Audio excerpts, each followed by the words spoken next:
What's up, Jones fam? It's your girl Leslie, and I'm back with another video. What's up, fam? Okay, so today I'm going to do a story time of my labor and delivery process.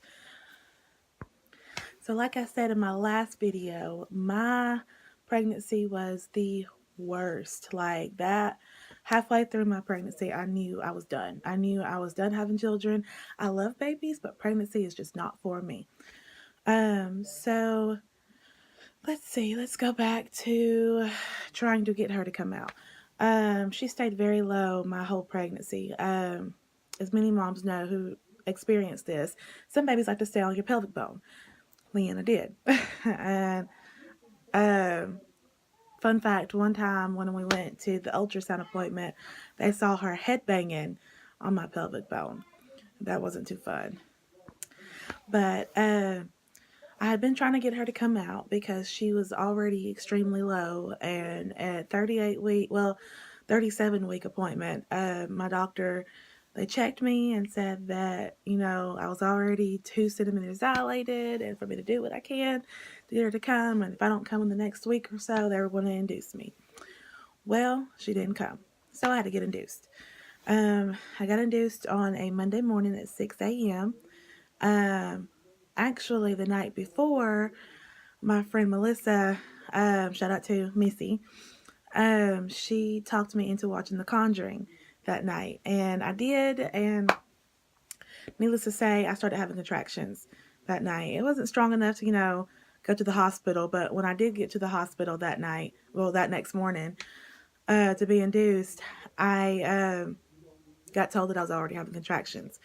So they went ahead and gave me Pitocin just to speed up the process, and I got Pitocin at 7:30 in the morning, and labor pains were terrible.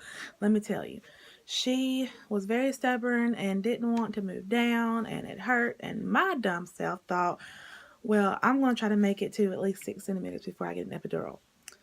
No, that didn't work out too well. So my doctor, he's also the one that does the C-sections, and he's the anesthesiologist. So he came to me at one point during the labor and delivery process, and he said, hey, look, I got to go do 2 emergency C-sections. Do you want me to give you the epidural now? And I was like, well, just check me and see what I am. And he checked me. I was at 3 centimeters. I was like, no, I can do this. It don't hurt that bad. I can do it.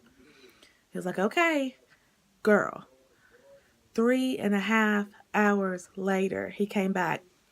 I was just at 3.5 centimeters dilated. I went from 3 to 3.5 in 3.5 hours.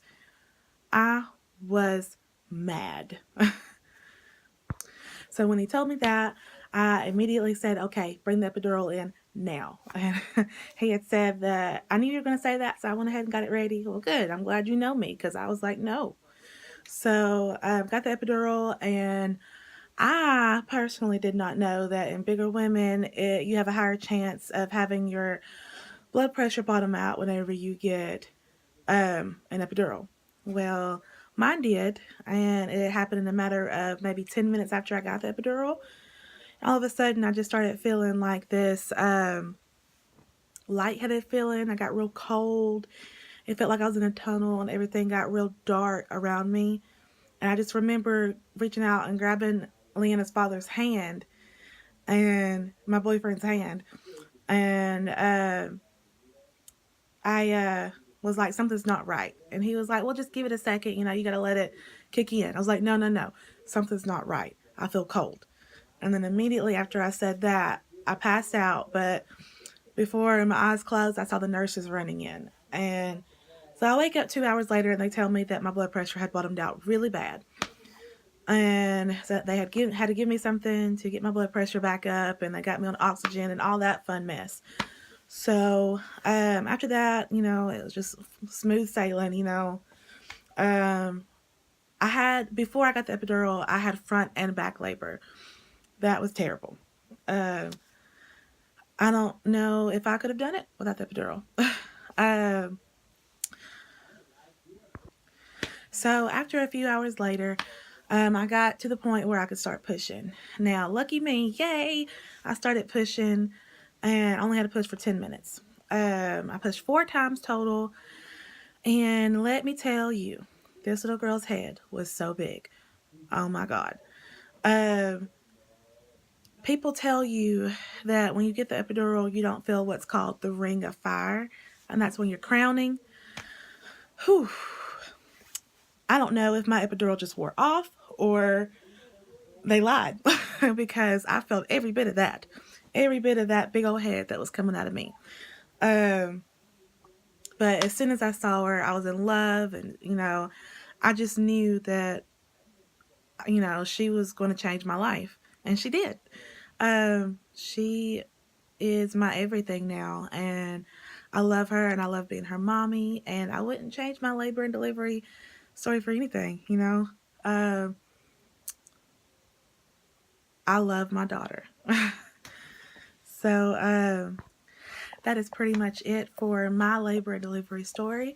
If you like this video, please give it a big thumbs up. Please comment, subscribe, please subscribe, and share with everybody you know. And I love you dearly. I love each and every one of you. And I hope you have an amazing, amazing day. And we will see you in the next video. Bye.